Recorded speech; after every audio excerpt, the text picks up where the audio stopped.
Hello students, as you know I have explained simple tense, continuous tense and perfect tense in my last video. So today I will explain perfect continuous tense in this video. Okay students? So student, इस video में हम लोग जानेंगे कि perfect continuous tense कितने तरीके के होते हैं और इन्हें किस तरह से बनाया जाता है और इनकी क्या पहचान होती है। जैसा कि मैं आपको पहले भी बता चुकी हूँ, यहाँ देखेंगे आप परफेक्ट कंटिन्यूस टेंसेस की अगर हिंदी में जानें तो जिन सेंटेंसेस के लास्ट में एंड में ता रहा हूँ, ती रही हूँ, ते रहे हो, ते रहे हैं आदि शब्द आते हैं वो कहलाते हैं प्रेजेंट परफेक्ट कंटिन्यूस टेंस।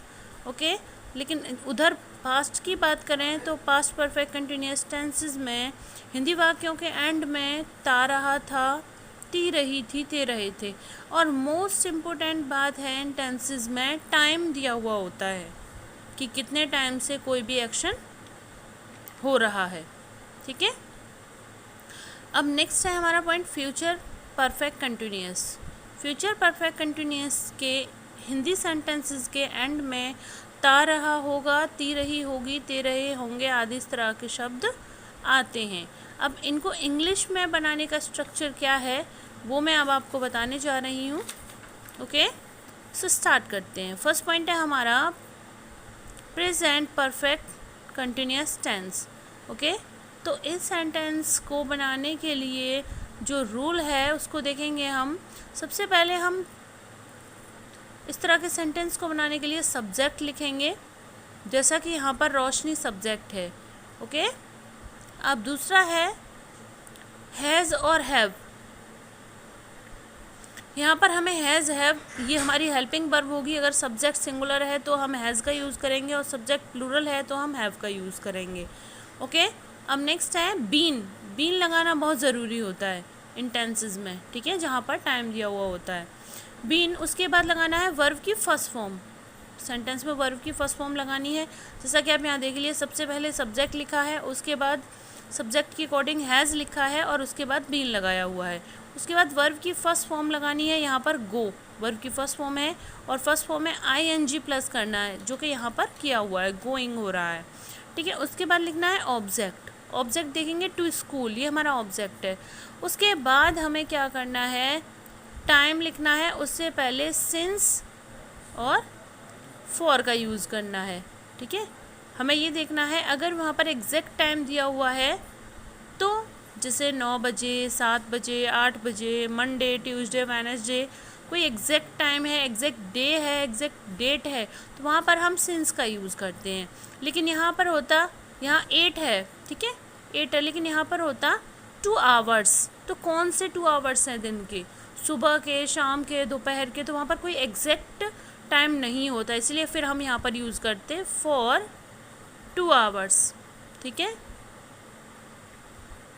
ठीक है, यहाँ पर हम फॉर 2 आवर्स करते, तो हमें ये ध्यान रखना है। ओके, सिंस और फॉर का यूज़ हमें अकॉर्डिंग टू टाइम को देखते हुए, टाइम एग्जैक्ट है तो हमें सिंस का यूज़ करना है और एग्जैक्ट नहीं है तो फॉर का यूज़ करना है। और इसी तरीके से हम इस सेंटेंस को कंप्लीट करेंगे।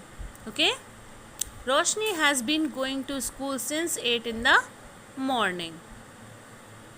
अब नेक्स्ट देखेंगे point number 2, past perfect continuous tense. अब पास्ट में बात करते हैं,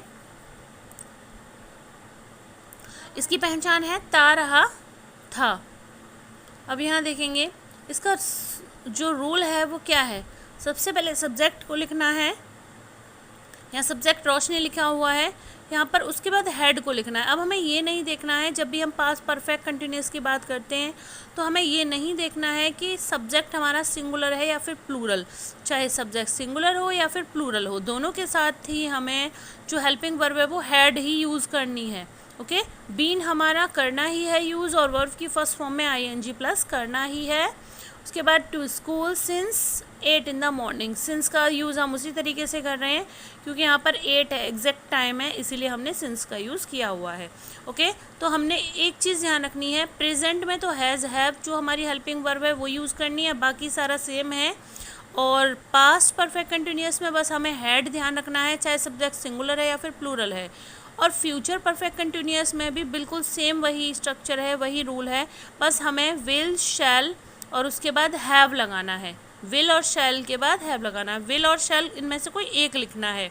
आई वी के साथ हम विल लिखेंगे, शैल लिखेंगे। आई और वी के साथ हम शैल लिखेंगे। अदरवाइज सभी जो सब्जेक्ट हैं उनके साथ हम विल लिखेंगे। ओके। और हमें फिर से ये नहीं देखना है कि हमारा सब्जेक्ट सिंगुलर है या प्लूरल है, सभी के साथ हमें हैव ही लगाना है। और उसके बाद बीन वर्ब की फर्स्ट फॉर्म, उसके बाद ऑब्जेक्ट और टाइम। ओके स्टूडेंट्स, तो ये था हमारा एक्सप्लेनेशन परफेक्ट कंटिन्यूअस टेंसेस का। और पिछले सभी काइंड मैंने आपको अपनी प्रीवियस वीडियोस में एक्सप्लेन कर चुकी हूँ। आई होप आपको समझ में आ गया होगा। अगर आपको कोई भी क्वेरी होती है तो आप मुझे अपनी लाइव क्लास में मुझसे पूछ सकते हैं। Okay, thank you.